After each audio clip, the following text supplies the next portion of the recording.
भाईजान ये आपकी ये दाल होती है कि हलीम होती है ये? जी जी भाईजान, ये हलीम होता है भाईजान। हलीम है ये? जी जी, जबरदस्त हो गया। ये हमारा फ्राई हलीम है। ये वाला दिखाएं जरा। ये फ्राई हलीम है? ये फ्राई हलीम है, देसी घी के तड़के के साथ होता है जबरदस्त। ये देखें, क्वालिटी देखें ये जरा। आपने देसी घी डाला इसके ऊपर? जी जी, जबरदस्त। ये क्वालिटी देखें, आपको अंदाजा हो जाएगा देखने से ही कि जी, ये जी, जी। कैसी मेहनत से बना हुआ है। ये मुंह में पानी आ गया भाईजान देखते ही ऐसे ही है, तो। जबरदस्त। क्वालिटी में कोई भाईजान ये जो होगा फ्राई वाला है, इसका क्या फ़र्क है रेट का, और इसका क्या फ़र्क है रेट का? कोई रेट का हमने फर्क नहीं रखा हुआ। अच्छा। ये है नान वगैरह के साथ खाने के लिए ठीक है, स्पेशल, ठीक है। और वो चावलों के लिए वो बेहतर है। ठीक हो गया। तो जो लोग चावल नहीं खाते वो नान हलीम खाते हैं, तो उनके लिए हमने ये स्पेशल साथ तड़के वाला हलीम बनाया हुआ है।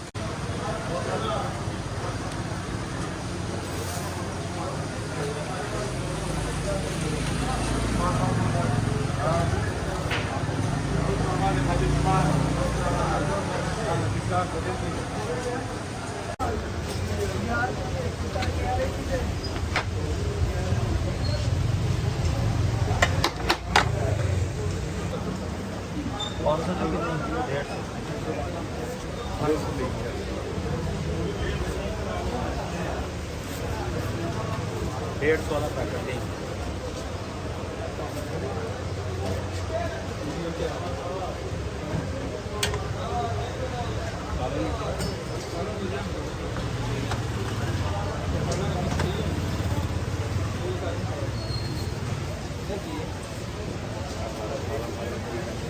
ये मेरी है, देसी है वो मेरी है।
मैं भूख को लै गया ਰਹਿਣ ਦੇ, ਰੋਟੀਆਂ ਵੀ ਮੇਰੇ ਕੋਲ ਲੈ ਲਓ, 10 ਹੋਰ ਦੇ ਦਿਓ ਮੈਨੂੰ।